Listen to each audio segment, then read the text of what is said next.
को साज बनाता हूँ, सुंदर सुर सजाने को साज बनाता हूँ, नौ सिखिए परिंदों को बाज बनाता हूँ, चुपचाप सुनता हूँ शिकायतें सबकी, तब जाकर दुनिया बदलने की आवाज बनाता हूँ। और समंदर तो परखता है हौसले कश्तियों के, मैं इन डूबी कश्तियों से जहाज बनाता हूँ। अब बनाए चाहे चांद पे कोई बुर्जे खलीफा, अरे मैं तो इन कच्ची ईंटों से ही इस बिहार में एक नया इतिहास बनाता हूँ। आज ईद मिलन समारोह के अवसर पे इस मंच पर उपस्थित हम सबों के नवनिर्वाचित माननीय विधान पार्षद शिक्षक प्रोफेसर श्री आफाक अहमद साहब, मंचस्थ मर्मज्ञ उद्भट विद्वानों की विद्वत मंडली और तमाम यहाँ पर बैठे हमारे जन सुराजी साथियों, मैं फैज अहमद इस वैशाली जनतंत्र की धरती पर आप सबों का हार्दिक अभिनंदन करता हूं, आपका खुशामदीद और इस्तकबाल करता हूं और ईद की मुबारकबाद देता हूं। साथियों, एक जंगल में भीषण आग लगी थी। एक गौरैया अपने चोंच में एक एक बूंद लेकर, पानी के बूंद को लेकर उस जंगल में लगी आग को बुझाने का प्रयास कर रही थी।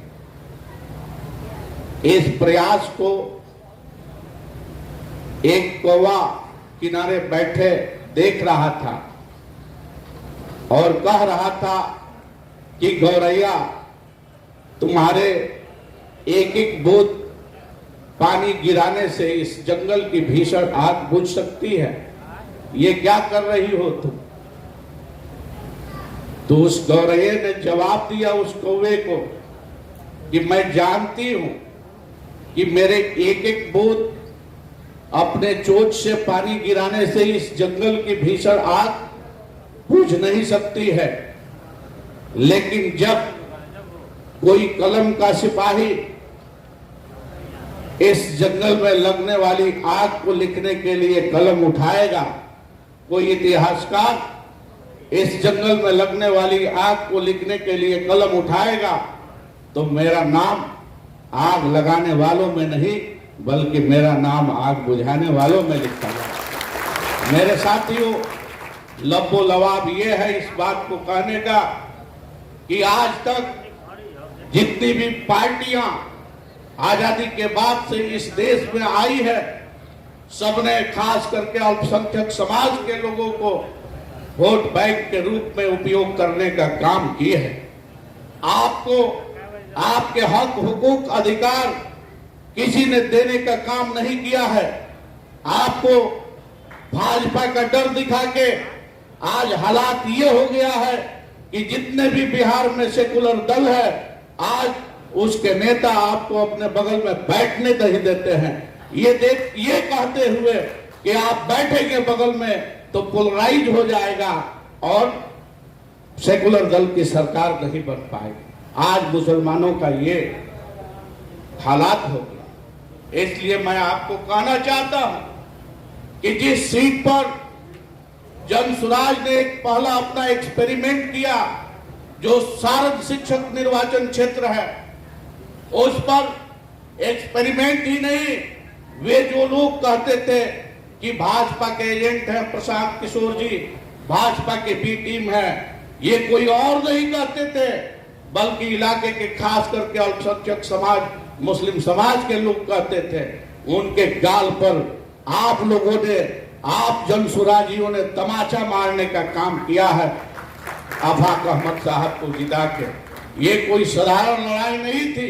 अगर प्रशांत जी भाजपा के बी टीम होते, जनसुराज के जितने साथी मंच पर बैठे हैं, सामने बैठे हैं, अगर हम लोग भाजपा के एजेंट होते, भाजपा के बी टीम होते, तो हम लोग आफाक साहब को हरा के भाजपा के प्रत्याशी को जिता देते। लेकिन कहीं ना कहीं आज यह प्रशांत जी ने और हम सभी लोगों ने ये प्रमाणित कर दिया है कि हम लोग बिहार को बुलंदी पर पहुंचाने के लिए पूरी ईमानदारी और नेक नियति के साथ आगे बढ़ रहे हैं। और वो समय दूर नहीं है कि अब आपको तो बिल्कुल मजबूती से जनसुराज के साथ जुड़ जाना होगा और जाइए अपने लोगों के बीच। आज भी जो आम लोगों के बीच में भ्रम है, उस भ्रम को दूर कीजिए और दूर करके आने वाले लोकसभा और विधानसभा चुनाव में ईंट से ईंट बजाकर जितनी भी सेकुलर पार्टियां हमको आपको ठगने का काम की है, उसके मुंह पर थप्पड़ मारने का काम की।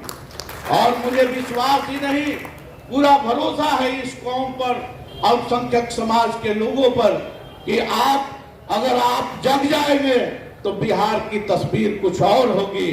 और आज यह वक्त मिला है साथियों। मैं हर बार कहता था कि दोस्तों, जिंदगी में यह वक्त मिला है तो कहानी नहीं, इतिहास लिखना है और बनकर जनसुराज का अंग अपनी किस्मत अपने आप लिखना है, अपनी किस्मत अपने आप लिखना है। और प्रशांत जी के लिए तो मैं कहता ही था, और उसको आज प्रत्यक्षम की प्रमाणम इन्होंने करके दिखा दिया कि लहू को लहू लिखते हैं, पानी ये नहीं लिखते, महलों की रक्काशा को रानी ये नहीं कहते। यही तो बात है कि सारा हिंदुस्तान इन पे नाच करता है। इतिहास लिखते हैं, कहानी ये नहीं लिखते, कहानी ये नहीं लिखते। पुनः जो है, मैं आप सभी शिक्षक मित्रों का और जितने जनसुराजी साथी हैं, जिन लोगों ने कदम से कदम मिलाकर जितने एक एक जर्रे को मैं सैल्यूट करता हूं, प्रणाम करता हूं, सलाम करता हूं, आदाब करता हूं। आज ये आपके मेहनत का नतीजा है कि आज हम लोग यहाँ पहुंचे हैं। मंच भाषण का नहीं है, बातें बहुत है। फिर मिलेंगे। खुदा हाफिज।